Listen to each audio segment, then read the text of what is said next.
అదే RTV app వార్తల్ని క్షణాల్లో చదివే అవకాశం ఉంటుంది. ఒక న్యూస్ పేపర్, ఒక టెలివిజన్ ఛానల్ మీ చేతుల్లో ఎప్పుడూ ఉంటాయి. మంగళగిరి స్టేడియం ఏ విధంగా ఉంది, అసలు ఏ విధంగా డెవలప్ చేయొచ్చు అనే విషయంలో ఇక్కడికి వచ్చి స్టేడియం మొత్తం ఇన్స్పెక్ట్ చేయడం జరిగింది. తప్పకుండా చాలా బాధాకరమైన విషయం. కాంట్రాక్టర్ లేక గత 5 సంవత్సరాల నుంచి ఈ స్టేడియం మూలబడిపోయింది. అంతేకాకుండా డిజైన్ లోపం వల్ల పలు మార్పులు చేశారు.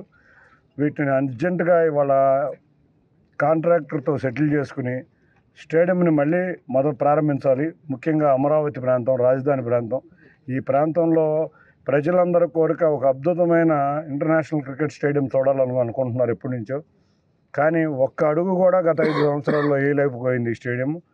వాటిని పరిష్కరించి కాంట్రాక్టర్తో ఉన్న ఇష్యూలు, లీగల్ ఇష్యూలు అన్నీ కూడా సెటిల్ చేసుకుని త్వరలో ఒక 2-3 నెలల్లో ఇక్కడికి ఈ స్టేడియంని మళ్ళీ వర్క్ స్టార్ట్ చేసి సంవత్సరం లోపల ఇంటర్నేషనల్ మ్యాచ్ జరిగే విధంగా స్టేడియాన్ని సిద్ధం చేయడానికి మేము అందరం కూడా కంకణం కట్టుకున్నాం.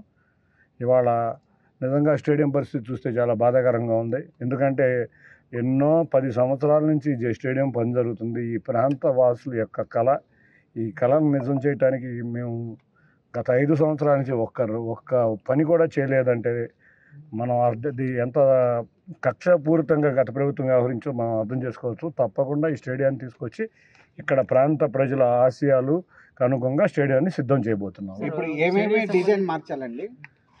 ముందుగా కాంట్రాక్టర్ IVRCL వాళ్ళతో సెటిల్ చేయాలి. ఎందుకంటే ఇది కాంట్రాక్ట్ పనులు IVRCL వాళ్ళకి ఇచ్చారు. వాళ్ళు దివాళా తీశారు. వాళ్ళ దివాళా ప్రక్రియ కోర్టులో ఉన్నట్టున్నాయి. లీగల్ పరిష్కారం చేయకుండా స్టేడియంని మనం ఏమీ చేయలేము ఇవాళ. కాబట్టి ఈ స్టేడియంని ముందుగా IVRCLతో మాట్లాడి సెటిల్ చేసుకుని ముందు స్టేడియాన్ని రెడీగా సిద్ధం చేయాలి. మార్పులు ఎందుకంటే ఎక్కడైతే డ్రెస్సింగ్ రూమ్లు ఉన్నాయో, ఎక్కడైతే మెయిన్ స్పేస్లు ఉన్నాయో కొంచెం రెస్ట్ రూమ్లు ముందుకు వచ్చినాయి. ఎక్కడా లేని విధంగా అటువంటి పరిస్థితి ఇక్కడ చూస్తున్నాం. విజిబిలిటీ కొంచెం ఇబ్బందిగా ఉంది స్టాండ్స్లో. ఆ విజిబిలిటీ కూడా క్లియర్గా చేయాలి. డ్రెస్సింగ్ రూమ్లు కొంత మార్పు ఉంది. ఇటువంటి డిజైన్లు అన్నీ కూడా కన్సల్టెంట్స్కి అప్పచెప్తే కానీ ఇది పూర్తవదు. అవన్నీ కన్సల్టెంట్స్కి అప్పచెప్పినాక ఏమేమి మార్పులు చేయాలో మేము ముందుకు వివరిస్తాం. హైదరాబాద్ సుచిత్ర సర్కిల్ కి ఒక విశేషం. మీ లలిత జ్యువెలరీ సుచిత్ర సర్కిల్ కి వచ్చేసింది. ఆగస్టు 18న బ్రహ్మాండమైన ప్రారంభోత్సవం. Lalitha jewellery, A block, green park avenue, Suchitra road. మీ లలిత జ్యువెలరీలో ధరలు చెక్ చేయండి.